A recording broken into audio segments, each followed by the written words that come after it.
글로벌 경제의 생생한 소식과 함께하는 외신 인사이드입니다. 연준이 미국 기준금리 동결을 발표했는데요. 외신에서도 이와 관련해서 여러 가지 소식들이 쏟아져 나오고 있습니다. 오늘 외신 인사이드에서도 이 이야기 빼놓을 수 없을 것 같은데요. 그래도 먼저 픽업 뉴스부터 살펴보도록 하겠습니다. 오늘 첫 번째 뉴스 어느 분이 들고 오시죠? 예, 일단 제가 본 뉴스는요. 파이낸셜 타임즈의 신흥통화의 반등 시기가 다가오고 있다는 뉴스입니다. 사실 올해 미국 금리 인상, 하반기에는 중국 불안 때문에 신흥통화들이 전체적으로 약세 압력을 받았습니다. 남아공 랜드나 터키 리라 이런 통화들은 10% 이상 절하가 되었는데요. 일단 최근에 보면은 브라질 채권 투자를 다시 해야 된다 이런 얘기들도 나오고 있는데 만약에 신흥국 통화들이 다시 반등한다면 이제 그런 신흥국 채권이나 그 증시에 투자할 수 있는 기회가 될 것 같습니다. 기사에서는요, 일단 신흥 통화가 10에서 15% 추가로 하락한다면 역사적으로 저렴한 수준에 이르고 투자의 기회가 내년쯤에 올 거라고 얘기를 하고 있습니다. 아, 네. 그러면은 신흥국 통화 가치가 좀 바닥을 찍고 있다 이런 기사인 것 같은데요. 진짜로 떨어질 대로 떨어진 상태인가요? 일단 꽤 많이 떨어진 건 맞는데 이게 바닥을 치고 올라올지에 대해서는 굉장히 의구심이 든다고 할 수가 있겠습니다. 일단 미국이 어쨌든 금리 인상이 좀 지연되는 분위기이긴 하지만 미국 금리 인상 재료도 남아있는 상황이고 또 중국도 사실 계속 좀 경착륙 우려가 좀 남아있는 상황에서 많이 빠지긴 했는데 그렇다고 올라갈 재료가 있느냐 했을 때 찾기는 좀 힘든 상황이라고 볼 수 있겠습니다. 네. 다른 외신에서는 또 신흥국 자산이 굉장히 매력적이다 이렇게 평가를 하고 있는 것 같은데요. 어떻게 보시나요? 만약에 우리가 디벨롭 마켓이 지금은 많이 셀러프가 있었고 오히려 이제 버블 상태라고 이제 많이들 얘기를 하고 있는데 만약에 신흥국이 우리가 최악의 상황으로 가지 않는다 그러면 어떻게 보면 셀렉션 할 수 있는 그런 자산들이 좀 있어 보이긴 해요, 저는 개인적으로. 그래서 만약에 이제 디벨롭 마켓으로 다 빠져나갔던 그런 캐피탈이 어느 정도만 돌아와 준다 그러면 우리가 바닥만 인식을 할 수 있다 그러면 좀 셀렉션이 가능하지 않을까 싶습니다. 그럼 지금이 바닥이라고 본다면 충분히 매력적이다. 네. 선별적으로 선별적으로. 괜찮아 보이는 나라를 택해서 이제 그 나라에 투자를 해야 된다는. 그렇죠. 특히 보면은 이머징 마켓 펀드가 이제 돈이 빠져나가면서 어떻게 보면은 무차별적으로 많이 캐피탈 플라이트이 나왔던 부분도 있거든요. 그래서 펀더멘탈이 괜찮은 나라들, 트윈 데피시트이 없다라고 한다 그러면 우리가 거기서 찾아볼 수도 있겠죠. 다음 소식으로 한번 넘어가 보도록 하겠습니다. 저희 다음 소식은 어느 분이 가져와 주셨죠? 예, 다음 뉴스는 이제 제가 준비해봤는데요. 그 제목이 상당히 조금 재밌다 하면 재밌고 아니면 약간 자극적일 수가 있는데요. 네. 그 미국 국채 금리를 완전히 추종하는 영국 국채 금리라는 내용이고 FT 기사인데요. 이제 여기 알린 이제 제목이 BOE는 연준의 노예인가. 네. 상당히 좀 자극적인 이제 제목인데요. 내용은 이제 영국의 국채 금리가 미국 국채 금리를 거의 완벽하게 따라가고 있다. 그리고 이걸 이제 좀 먼저 제기한 이제 그 분이 또 이게 흥미로운데요. 이제 뱅크 오브 잉글랜드 이제 그러니까 영란은행의 직원이 이제 그 블로그에다가 이런 이제 특별한 관계해서 영국과 미국의 이제 금리라는 그 글을 좀 올린 것 같아요. 그래서 이제 보면은 매주나 매일 심지어 거의 분단위까지도 상관관계가 굉장히 높다라는 이런 내용인데요. 근데 개인적으로는 분단위까지 이렇게 같이 움직이는지 좀 제가 의구심이 좀 생기고요. 그래서 이제 FT 같은 경우는 그 영국이 이제 금리가 미국을 따를수록 이제 그 BOE 당국자들이 과연 BOE는 왜 있느냐 이제 이런 약간 좀 이유 논쟁까지 좀 있는 것 같고요. 이코노미스트지에서도 이제 BOE가 그 동안의 연준의 통화 정책을 좀 많이 뒤따랐기 때문에 이런 게 아니냐. 그리고 계속 이게 계속된다면은 연준이 이제 통화 정책을 바꾸지 않으면은 뱅크 오브 잉글랜드 이제 영란은행 관료들이 아무리 무슨 말을 하거나 해도 시장에서 거들떠나 보겠냐라고 이제 그런 좀 내용인 것 같습니다. 네. 아니 분단위로 똑같은가에 대해서 저도 의구심이 들어서 한번 찾아봤는데요. 이렇게 그래프가 있습니다. 여기 보면은 2004년까지는 조금은 다른 모습을 보였다가 2004년부터는 거의 흡사한 흐름을 보이고 있습니다. 진짜 따라간다고 해도 과언이 아닐 것 같은데요. 이렇게 영란은행이 따라갈 수밖에 없는 이유가 있을까요? 그래서 개인적으로는 아마 금융위기 이후에는 주요국, 특히 선진국은 통화 정책이 이제 비슷해지면서 그런 부분이 있을 것 같고요. 그 다음은 선진국 내에서도 이제 뭐 ECB라든지 이제 BOJ 같은 경우는 좀 다른 경제권인데 영국은 어떻게 보면 뭐라고 해야 될까요? 선진국의 큰 비중을 차지하는 나라이긴 한데 뭔가 이런 그런 따로 독립된 경제권이라고 부르기는 약간 그러니까 예전보다는 영국 위상이 줄긴 한 것 같아 보면 예, 그래서 그렇고 더더욱 약간 최근의 의문인 거는 물론 이렇게 시계를 이제 여기 계신 분들은 아시겠지만 길게 그리면 저렇는데 네. 영국이 이제 전 세계 선진국 중에서 금리 인상을 제일 먼저 할 수 있다라는 얘기가 뭐 작년 재작년에 나왔을 때는 분명히 다르게 움직였거든요 보면요. 근데 이게 최근 모르겠습니다. 얼마만 놓고 이게 봤는지 모르겠는데 그리고 분명히 그 BOE에서 뭐라고 얘기하면은 그 마크카니 총재가 또 얘기하면은 파운드 하나 아니면 영국 금리가 미국하고 저는 다르게 움직였다고 생각되고 다르게 움직여 봤는데 이렇게 예, 영국 내에서 이렇게 얘기가 나와서 약간 조금 예, 당황스럽네요. 약간 자아 비판의 성찰도 들어있는 것 같고. 네. 예, 좀 그런 부분이 아닌가 싶습니다. 저는 이제 글로벌 이코노미 자체가 우리가 글로벌 파이낸셜 크라이시스를 겪고 나서 굉장히 똑같은 길을 걸어가고 있는 그런 것 같아요. 그러니까 어느 나라 한 나라의 자기의 경제가 이 글로벌 경기에서 이제 자유로울 수 없는 그런 것 때문에 그렇지 않은가 싶습니다. 네. 뭐 이런 동조와 흐름을 보이고 있는 영국 같은 경우도 있지만 혹시 완전 다른 흐름을 보이고 있는 국가도 있을까요? 우리나라는 어떤가요? 우리나라도 뭐 우리나라 주가도 그렇지만 미국 주가랑 그 소위 뭐 항상 디커플링 될 때도 있고 커플링 될 때도 있는데요. 네. 근데 방금 말씀하신 것처럼 확실히 선진국이냐 이머징이냐로 나눠서 봤을 때 한국이 예전에는 디커플링이 되는 경우가 많았는데요. 지금은 선진국 금리에 커플링 되는 기간이 더 많아지고 있습니다. 그것만 놓고 봤을 때는 말씀하신 것처럼 동조화가 이제 더 좀 그 강해지는 게 아닌가 그런 생각은 듭니다. 한국도 동조화가 되고 있다 이렇게 볼 수 있는 거겠네요. 저희 집중 토크로 한번 넘어가 보도록 하겠습니다. 앞서 메인 토크에서 FOMC 회의 결과에 대해서 아주 자세하게 살펴봤었는데요. 연준이 이 기준금리 요건을 놓고 늘 고용시장 안정화 그리고 물가 안정화에 대해서 꼽았습니다. 그런데 외신에서는 이 기준치를 조금 다르게 설정해야 되는 것이 아닌가 하는 의견이 나왔는데요. 이코노미스트지의 한 기사에서 연준의 인플레이션 2% 목표치를 재설정해야 된다는 주장이 나오고 있습니다.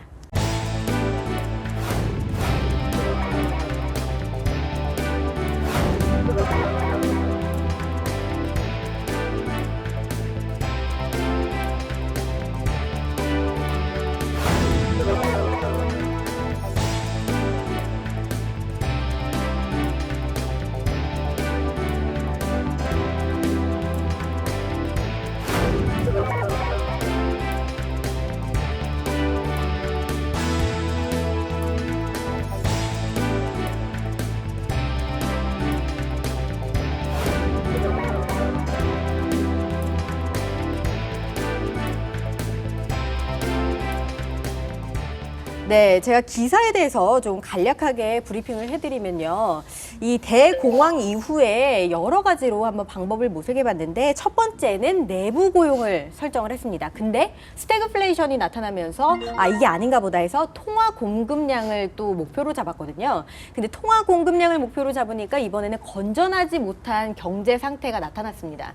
그래서 그 다음에 생각한 것이 바로 인플레이션입니다.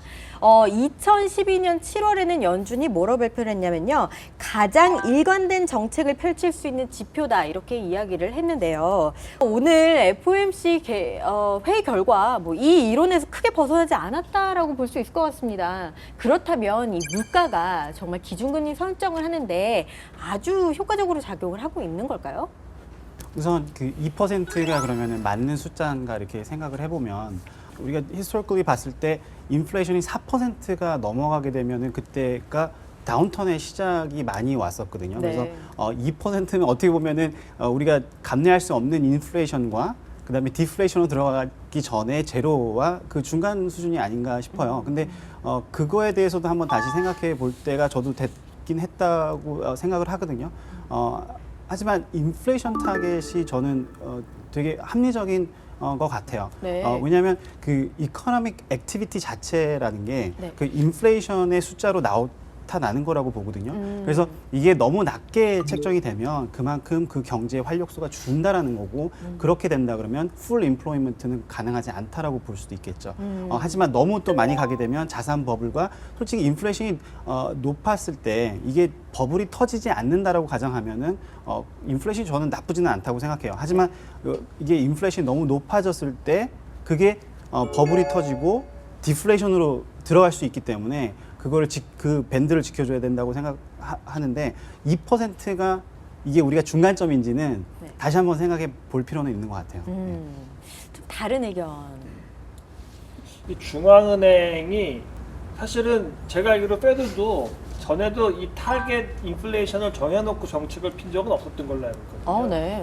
그래서 이 타겟 우리나라의 물가 목표치는 얼마다라고 명시를 해서 그거에 맞추려고 정책을 내놓는 이 중앙은행이 다 그렇지는 않습니다. 네. 그래서 실제로도 많은 글들에 보면 인플레이션 타겟을 하고 통화 정책을 쓰는 게 옳으냐 그르냐에 대한 논란이 되게 많거든요. 그렇기 때문에 지금 2%를 잡은 건 사실은 금융위기 이후에 다시 금리 정상화를 시킬 때 무엇을 보고 갈 것이냐에 대해서 어떻게 보면 최근에 나온 2%이지 예전부터 2%는 아니었거든요. 네. 그러니까 상황에 따라 변하는 것이지 이게 늘 그래왔던 것이 아니기 때문에 지금 2%라고 하는 거는 저희가 이 글을 통해서 제가 느끼는 바는 지금의 상황은 2%만 돼도 아주 고마운 상황이구나 정도의 뜻을 얻는 거지 이게 뭐 절대적인 수치다라고 평가하기는 어렵지 않는가라는 생각을 하고 있습니다.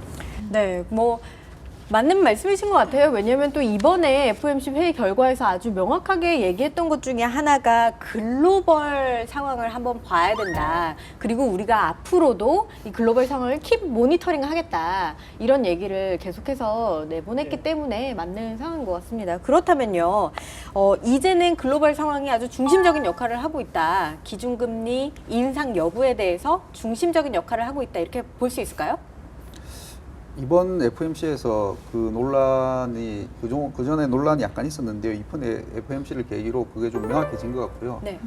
왜냐하면은 그 지난해까지만 하더라도 연준이 우리는 세계 중앙은행이 아니고 미국의 중앙은행이기 때문에 미국만 보고 하겠다라고 했고 신흥국들이 그래도 좀 봐달라고 했는데 뭐 우리는 on my way 외치다가 네. 올해 들어서 약간 왔다 갔다 했거든요. 그렇죠. 세계를 좀 본다고 했다가 또 뭐 피셔 부의장 같은 경우는 아니 뭐 그게 아니고 했다가 했는데 이번 FOMC를 계기로 확실히 연준이 이제 글로벌 신흥국을 의식한다는 거는 드러난 것 같고요.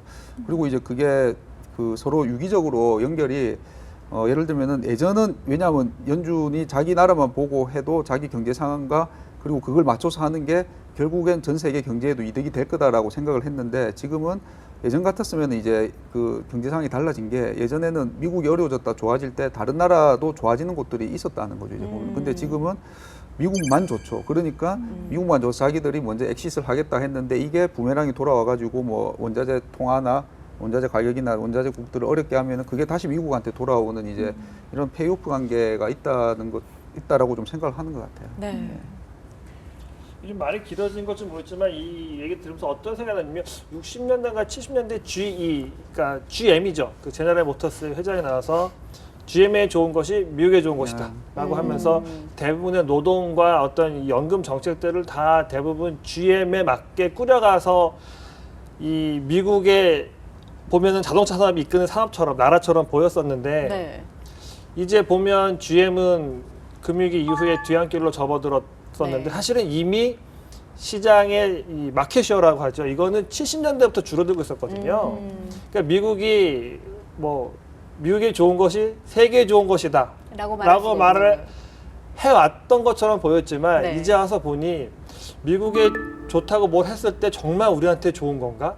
라는 고민을 한 번 더 하게 된 계기가 그런 걸 엿보게 만들어준 계기가 아닌가라는 생각이 좀 들었습니다. 네. 뭐 베이지북에서 저희가 앞서 살펴봤죠. 처음으로 이 글로벌에 대한 얘기가 나왔습니다. 그 전까지는 진짜 말씀해주신 대로 on my way였는데 이제는 이렇게 융통적으로 한번 생각해보겠다라고 가는 것 같습니다. 그만큼 또 미국의 그 위상이 떨어진 거 아닌가 이런 생각이 드는데요. 네. 그 전에는 솔직히 없었잖아요. 유로 블락이라는 이 자체가 없었고 그 하나의 통화를 사용하는 국가들이 이제 뭉쳐서 어떻게 보면은 FOMC에서 그 얘기를 안 할 수 없는 국가가 됐고 네. 그 전에 중국 같은 경우는 2008년만 하더라도 뭐 한 4조 달러의 이코노미였었는데 지금은 벌써 10조 달러가 넘어가는 이코노미가 됐거든요. 네. 근데 중국도 솔직히 무시할 수 그들이 없는 거군요. 무시할 수 없는 나라가 된 거죠. 그래서 예전에는 정말 미국이 글로벌 디맨드를 끌고 가는 나라였다면 지금은 또 그런 상황이 아닌 것 같아요. 네. 근데 뭐 중국도 저희가 생각해 볼 수 있지만 사실 남미 쪽 국가들도 지금 굉장히 여건이 안 좋잖아요. 그래서 남미 쪽도 한번 생각해 보고 있는 거 아닌가 이런 생각도 들더라고요. 그 미국이 이머징 마켓 그랬을 때 이머징 마켓은 사실 남미죠.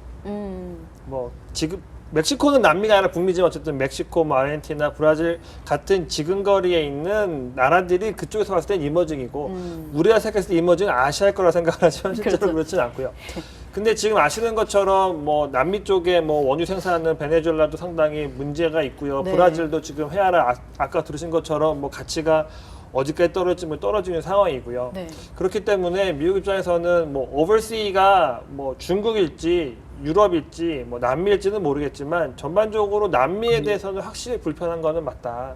그러면 신경을 안 쓸 수가 없는 거 아니냐. 그래서 네. 아마 이 남미도 되게 이 손톱 사이에 있는 가시와 같은 위치를 점하고 있기 때문에 신경 쓰고 있는 것이 아닌가 생각도 할 수 있겠습니다.